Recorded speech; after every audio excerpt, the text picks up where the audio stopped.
Thank you all very much for coming. And I want to again thank the news media. What I'm going to do is make a couple of announcements, and you understand my schedule. I wouldn't be able to answer many questions. I'll try to take 4 or 5, and I'll point out if you raise your hand. But before I say any of that, I would like to thank the news media for the coverage, because our ability to apprehend the hateful person who across the street killed 9 praying citizens was because we got the word out, and the news media was so helpful in that. We're very grateful that he is behind bars and will never be free again. The wonderful community of Charleston, when we have challenges, and nothing in the last century or more been equal to this, that this community wants to come together and in prayer and unity and help each other. That's the way it is in Charleston and in the Low Country. So tonight we are holding a community vigil and prayer service at 6 o'clock, almost right around the corner. We wanted it in a venue that was near the church for all the obvious reasons. This would be a prayer service and a vigil to allow us to talk and to think about the tragic events, to allow the families to be there within the bosom of this community, and to feel the love and support and encouragement. I will say tonight, but we can't say it too often, this hateful person came to this community with some crazy idea he would be able to divide, and all he did was make us more united and love each other even more. So I want to welcome the citizens of Charleston and those who are here to come to the community prayer service and vigil at 6 o'clock at the College of Charleston TD Arena on Meeting Street. Secondly, we have announced a wonderful fund, the Mother Emanuel Hope Fund. And you can make donations by taking a check to any Wells Fargo branch, mail it to Box 304, or now or very soon you will be able to make donations online. And this fund will be used to help the families of the victims handle the great expenses that they will be facing, as well as this church. I had the honor of working with Senator Reverend Pinckney to raise money to build an elevator for the church. You can see the steep climb that it would be to get into the sanctuary, and we're about finished raising the money for that. And years ago I worked with the church to repair the damaged steeple. Mother Emanuel, a historic African-American church in our country, is and has been an extremely important place of worship for the citizens of our city. So, and there will be another fund later on that will be announced that will allow us to address some of Reverend Pinckney's goals for the Low Country, projects and initiatives.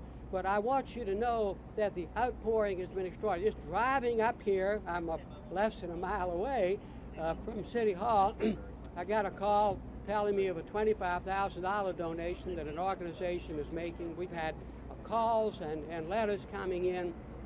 The outpouring from the citizens of our community and from our country as a result of this great tragedy has been remarkable and so heartwarming.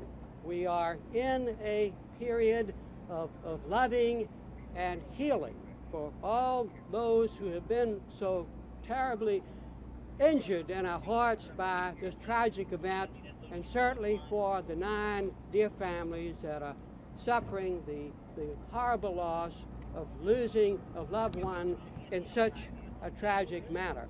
So with that, I will answer 4 or 5 questions, and then I'll have to go on. Craig Melvin from NBC News. A few hours ago, Governor Haley said that the death penalty should most certainly be sought in this case.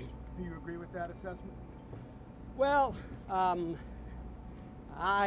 that's the law in South Carolina, so it no doubt will be. I personally am not a proponent of the death penalty. Not even in a case like this? Well, I think that if you're going to have a death penalty, then certainly this case would merit it.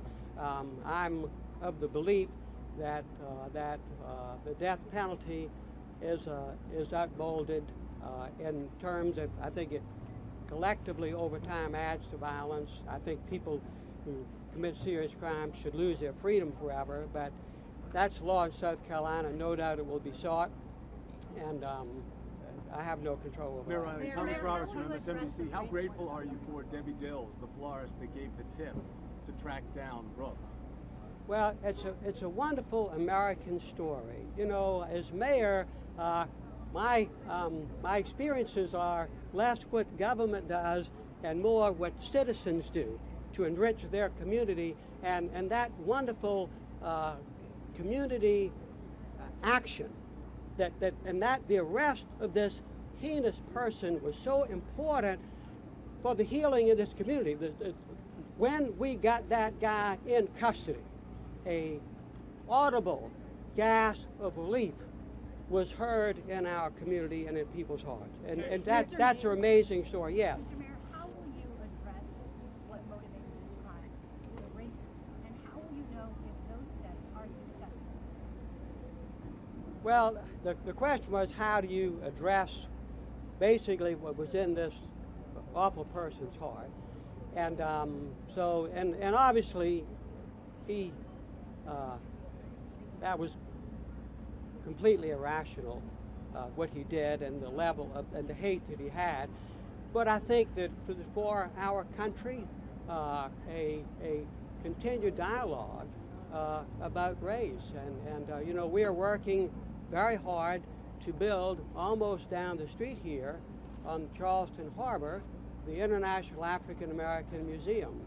And this museum, which we've been working on for quite some time, will be a place of assisting with that, of healing, but also we in America were never taught African American history. It wasn't in the history books. We don't know the story and where enslaved Africans were brought from, and the work during periods of enslavement and or the Jim Crow period. And so we're planning to build a beautiful museum on the site where the wharf was, where the enslaved Africans were brought. So there are lots of things we can do in our country to enhance the dialogue about race, to get out of minds of very evil people hateful thoughts is very difficult. One more. This city really has a tradition about. It's been reported that the suspect made a confession and said that he wanted to start a race war. Have you been told that, and if so, what was your reaction? Well, all of that should come from our police department. But the city has really a history in some ways of racism. People told me here that we're in the deep south, that Charleston has had murder. You said it's kind of unprecedented, but the residents here, someone saying that that racism in some ways is a tradition of Charleston. What do you say to people like that? And describe Charleston for people who are wondering what this place is like and what people those comments. Charleston is a loving community, and one where our citizens of all races and backgrounds and all neighborhoods work very closely together.